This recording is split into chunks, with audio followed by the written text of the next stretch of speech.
Sometimes friends can be blunt and it can help us. But we'll get mad and we'll resist. We'll be like, how could they say that to me? If it's coming from a pure place of goodness, we don't have to accept everything, but we don't have to automatically reject what we're not ready to hear. So a beautiful friend of mine said, well, how much weight have you lost since you posed in front of my Christmas tree? If you follow me, there was a before and after pic of me at my heaviest and standing proudly in front of a gorgeous Christmas tree in a gorgeous vestibule. I said, oh, I don't know. 3 pounds, maybe? Well, what's taking so long? You should be, if you're doing what you say you're doing, you should be losing a lot of weight. Well, I was miffed. And I came home. And I climbed on the scale. And I had gained 3 pounds. What? Annoying, because I've been definitely eating less, experiencing hunger, and in a very bad mood about it. Food is one of my favorite comforts. So I had to do an inventory. You know, she said, look, you're taking in too many calories somehow. So one of my favorite things to enjoy is coffee with cream. Well, I'm supposedly doing, keto, low carb, so cream should be no issue, right? I sip coffee all day. And I just have a feeling that those extra calories, carbs, needed to go. So I'll keep it up till after Lent is over. I don't even know when Lent is. I'm getting a head start. I'm grouchy about it because I love my coffee. I don't know if I'll do it 7 days a week. Maybe I'll let myself have some coffee on a Sunday or something. I don't know. But I have green tea. Gives you a nice caffeine boost.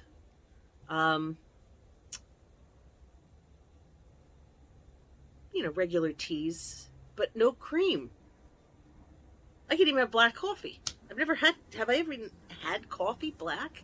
Remember the old diet guidance we'd get? And it would say, the unlimited things you can have. Diet soda, club soda, black coffee, black tea. I'm like, who could drink it like that? Well, apparently me. So calories were sneaking in there. Late at night when I'm winding down and I'm feeling tired, hungry, and confused because it's late night, I'm calming down, I reach for snacks. Now, I have very healthy snacks in the house. But it's extra calories. It's very dense. Some of the things, if I'm grabbing even chicken bacon, which is delicious, by the way. Well, any bacon is bacon. I don't like faking bacon. It doesn't taste very good. I like chicken bacon, turkey bacon, regular pork bacon, beef bacon. I have a beautiful kosher grocery over here I go to. You can get beef bacon. It's loaded with sugar. People say, well, the salt. I'm like, well, salt, I don't have a blood pressure issue. It'll make you hold some water, but it's not like sugar. And there's sugar in everything. So I did what I said I would do, and I went out, and I bought I don't know how many pounds of chicken breast fillets. And I will cook them, I will bake them, I will crock pot them, plain, and then add flavor as I go. That was Xander's tail, by the way. Please enjoy parts of my cat as it walks past. Here he's coming again. Here we go. Did you want to be on camera, my love? A beautiful black cat, Xander. I don't want to be on camera, Mommy. I love mustard. Mustard has always been one of those freebie things you see on diets. Oh, you can have as much mustard as you want. So I bought a bunch of mustards and I bought a bunch of condiments and I'll flavor things up. So the creamer that I was enjoying and sipping all day. When I say creamer, I mean cream. I still have to take in a little of the raw milk from the Amish, though, every day just to keep my gut healthy. I had plaque psoriasis. There's none here now. There's not even a scar. Did I take a picture at some point? Who would believe me? And it ran from here all the way down. I just have a little rough elbow. It's not bad. And topical things didn't help, and doctors were going to give me something the list of side effects was outrageous for this plaque psoriasis, psoriatic arthritis, whatever they're prescribing these days, that suppresses the immune. Well, it's an overactive immune system, and this. And I'm like, I don't know if I want to take that. And I went to practitioners. I went to holistic nutritionists and acupuncturists and whatnot. And the consensus was it's your gut. You have an unhealthy gut. You have too much waste. It's probably leaky gut syndrome. Could be candida. I was drinking a lot of kombucha, which if you have too much of it, it could be more inflammatory than calming. I gave up the kombucha. Now I sip raw milk. Anyway, psoriasis. All gone. And if I get a little scary flare-up, it'll just be a little patch. It's when I'm eating peanuts or peanut butter. It's a lovely keto snack. It's rough on my gut. It's not an allergy, but it's a reaction, so bye-bye peanuts. So the spiritual part of it. Now, I happen to be a Roman Catholic, but this spiritual principle, I believe, applies to anyone of any spirituality. And of course, the scientific, humanists, they can participate in this idea too.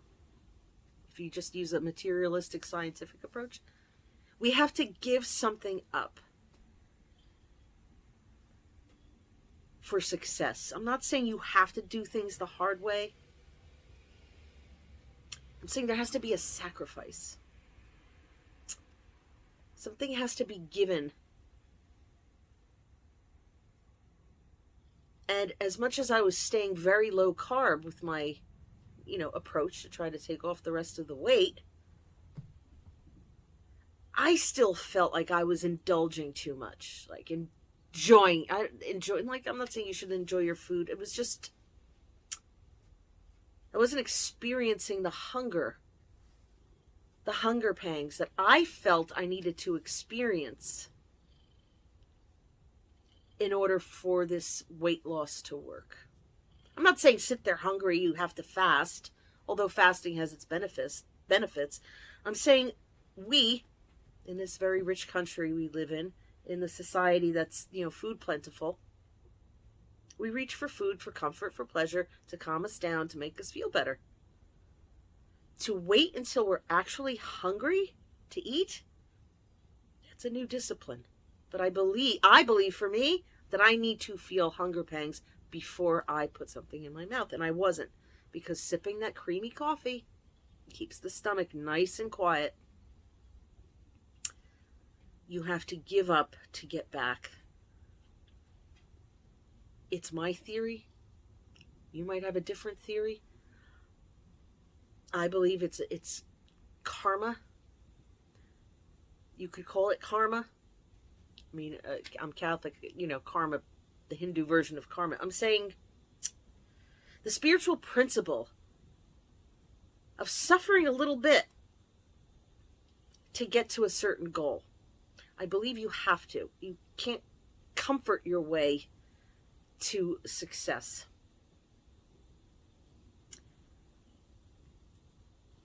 So I was very hungry. So I woke up today. I sipped some creamy coffee. Then I came to the decision, I think it's all this cream that I'm ingesting throughout the day. It's throwing me off, even though it's keto friendly. Wasn't working out. See, I'm trying to reverse type 2 diabetes. I don't want to take metformin. I don't want to take Ozempic. I don't want to take Trulicity. I just want to take off weight and manage my blood sugar on my own.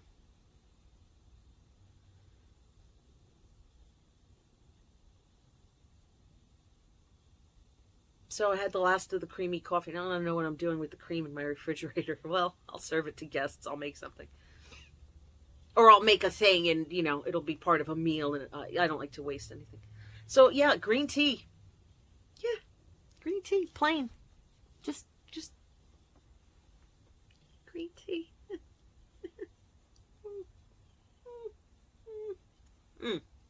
Actually, it's really good. A good green tea has a nutty flavor. I love it. I'll learn. New things, new year, new me. And what else? Cafe Americano. I had that by accident once. I didn't even know what it was. I'm like, yeah, I'll have one of those. It's espresso. It's watered down espresso. It was delicious. I loved it. But this leaves me without this comfort. Coffee with cream. It's comfortable. It's delicious. It tastes like chocolate. It calms my stomach down. And I have great empathy and compassion for anyone who has to give something up and is battling an addiction. But the work isn't just to resist the thing, your drug of choice, they call it in 12-step. It's becoming healthier, better, happier, more satisfied in life. So that the addiction isn't the way we get the succulent life, the enjoyable sweetness of life. And that takes work. It takes an effort to be just the right amount of sociable. It takes an effort to be just the right amount of active in the community. It takes focus to do what I'm doing here every day, sitting down to make a video. It's a lot.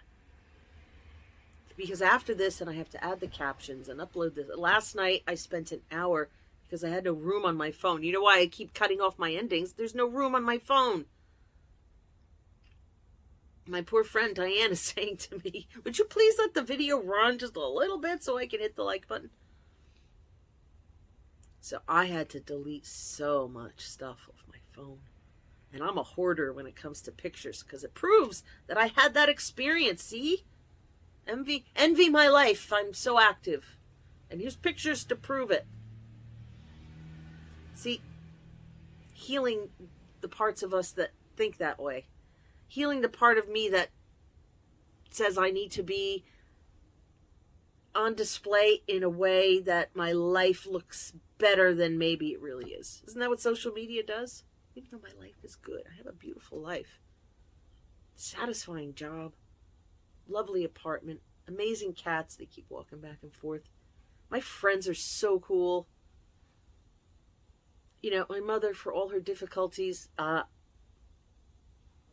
all the juggling of her aids, I don't have to be there. Changing her, cleaning.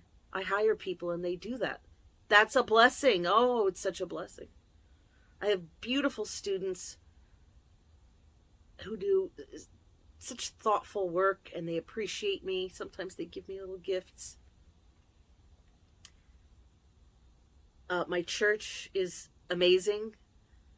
Lovely people. A wonderful priest, good homilies. Building a chapel for daily mass. There's a beautiful new statue of Mary outside of it. I have Al-Anon. 12-step program. I'll start talking about those principles too because they can help anyone through anything.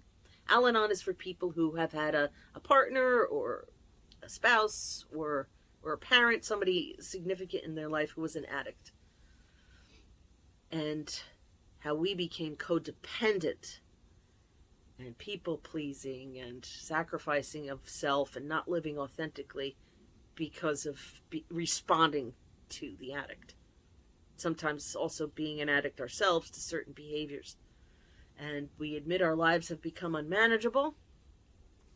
And we go to grow and support each other. I have a wonderful group that I go to. You can go to a meeting every day. Just go on whatever anonymous, whether it's Alcoholics Anonymous or Overeaters Anonymous, Narcotic Anonymous. Mine is Al-Anon for people who have been relationships with addicts. I have a lot to be grateful for. You're watching this. You're listening to me. And I've been yapping now. It's over. I can't even see. Where's my glasses? So I have them. You watch. So hit the like. Leave me a message, even if it's just a heart. Understand the spiritual principle of having to give something up. Whether it's your time, your effort, some sort of comfort. I understand I am healing from severe depression. I understand the desire to hide and to just be under the covers. I don't want to live like that anymore. I want to get up and make my bed, consistently take care of my cats. You never come in my house and smell cat. I have 7. Shh. 7. And people come in, they're like, I can't even smell. Like, yeah, because I keep it clean. I'm not saying I dust very well. Keep the litter box clean. I'm strong enough to do that. Isn't that amazing? Because I used to not even be strong enough to stand up and get myself water. So much to be grateful for in life.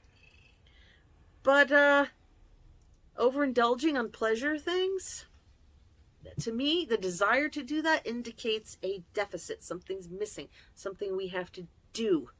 I don't know if it's about filling time, but it's about filling the heart. Experiencing pleasure in ways that does not involve our taste buds. It's a toughie. And I wake up every day. I don't want to say a good relationship with God. I don't know how God feels about it. But I study and I pray for at least an hour. Sometimes I drag it on for 2.5, because it's a very safe and lovely place to stay in the morning. If you meditate, you might enjoy that too.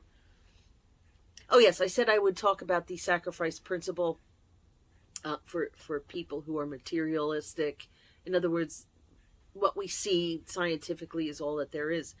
So if you don't believe in the sacrifice that you have to give to God, the universe, just to give of yourself to generate the karma to receive success back, you do understand you have a brain and you have the reticular activation system. And when you tell it what's important and you tell it what's real, it believes. I have conditioning. I have been conditioned that losing weight means feeling a little not okay, missing the food, missing the instant gratification of putting something in my mouth. And so I make the decision to give up. And my mindset is that because I'm doing that, experiencing hunger, I'm lowering my calorie intake. And the idea about sacrifice leads to a result.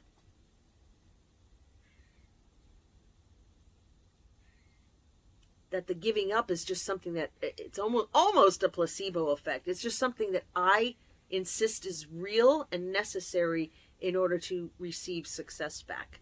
So your beliefs that condition your mind create reality. That's not a spiritual principle. That is simply how, just psychology 101 should tell you these things. That we create our bodies with our thoughts, because our thoughts and beliefs create our habits. It's green tea time.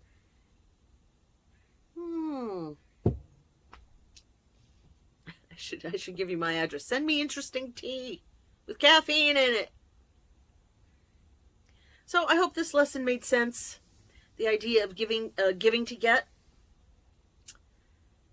And I thank you for watching. Please share my stuff. I have no idea yet how to get the word out that I'm, you could call it blogging, vlogging, making videos every day to share my lessons so that the world can be better, so that people can be better. What good is me being better if everyone's suffering around me? I don't want that. I want people to be well and thriving and informed and enlightened, and whatever I can give to that, I'm going to give. Thanks for watching, and hopefully you'll be just watching me shrink because I'm giving up. like, subscribe, comment. Take care.